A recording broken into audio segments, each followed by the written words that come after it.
What's up guys, this is Everett J and welcome to my channel.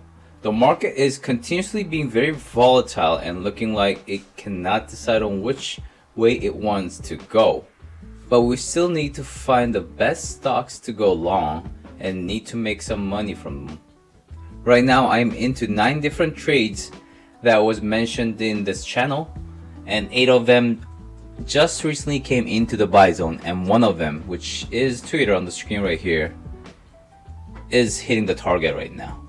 And it is making some cash for my bills, and hopefully it is working for you guys as well.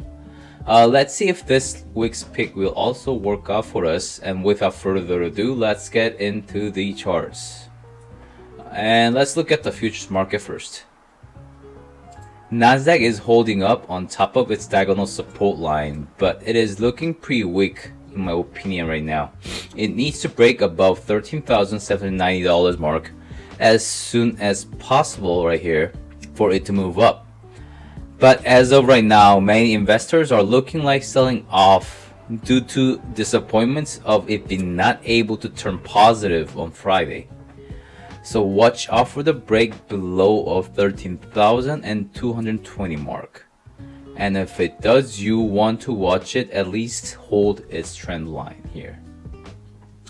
S&P 500 is just consolidating in this box zone right here, but if it continues to do this, it might cause many other stocks to gradually slide down in the short term. 400 and 4180 points mark will be the very important level to watch out for the coming week. Okay, first up on the list is X. X is United States Steel Corporation. It has been going up steadily as the price of raw material is going up. And currently it has came down to an interesting level where its lower side of diagonal support line is held. Right here. It is giving us great risk to reward ratio entry point. This is a simple type of trade, just the bottom catching. But one thing I do not like is how volatile it moves, and its MACD does not look very healthy or interesting for me to get in heavy. But given the fact that it is oversold right here, as you can see, and coming down to its lower high support line, seems like worthy trade to go in right now. Next up is STLD. This is a still Dynamic Incorporation. Let's look at 4-hour chart. It is in the same sector as United States Steel Corporation, and their chart is looking more appealing to go long at a little lower from the current level. It is looking like it's on its third wave of its impulsive run-up, coming down for correction through A through C here to make healthy correctional wave.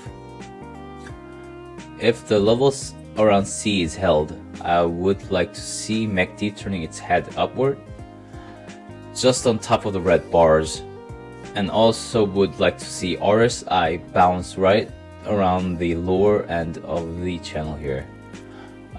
I still believe raw material sector has more room to run up and have better chance to make profit out at current state of market rather than taking the trades in tech sector. And next up on the list is Disney. Disney has came down to the buy zone where I have mentioned in earlier videos and bounced right after briefly touching it. I am already in this trade, but it is following the less favorable setup out of the 2 scenarios I have discussed from last week's video. I wanted it to come up for a correctional wave B first and then move down for a C, which was more favorable, but it came down straight down to level C right here. Therefore I would take some profit out around $175 if it gets there and hold the rest of the shares for long term. I still do like Disney for the long term, but we'll watch closely on its next earnings report for their revenue with the parks open. Next up is John Deere, DE. It is back on the list again from last week, and it is hovering on my buy zone for past 3 days right here. I like how it's holding up on the level even during the day of the earnings report, and volume has been creeping up very slowly.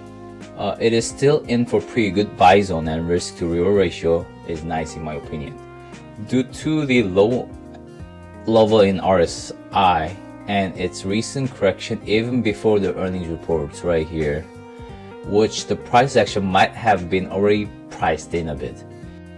The detailed analysis is still in my last week's video, so you can take a look at it if you need it. Cut loss is anywhere below $330, and first target to take profit is around $367.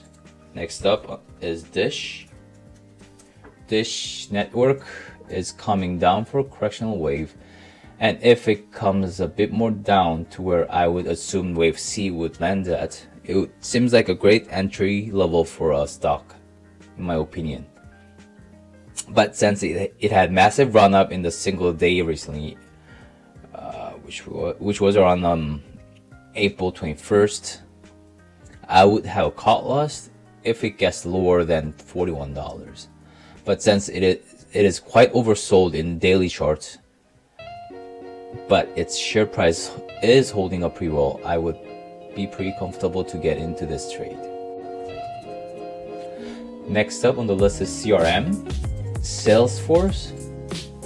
Ever since December of last year here, the stock had not been able to recover its all-time high. Despite many investors' belief on the company, it has been kept on coming down on tech weakness. But right now it is coming down for an interesting buying opportunity with a bearish channel coming down. The area where a massive gap up happened during August of last year right here, which was around $205, might act as a strong support level, and if the support is held and make any level breaking above of the bearish channel right here on this level, many investors might come back into the stock, which will raise its share price up in the near future. But keep in mind that tech sector is very weak right now, so make sure to have very tight cut loss. Alright Joe, that is all. If you liked the video, please subscribe and like this video, and see you next time. Bye bye.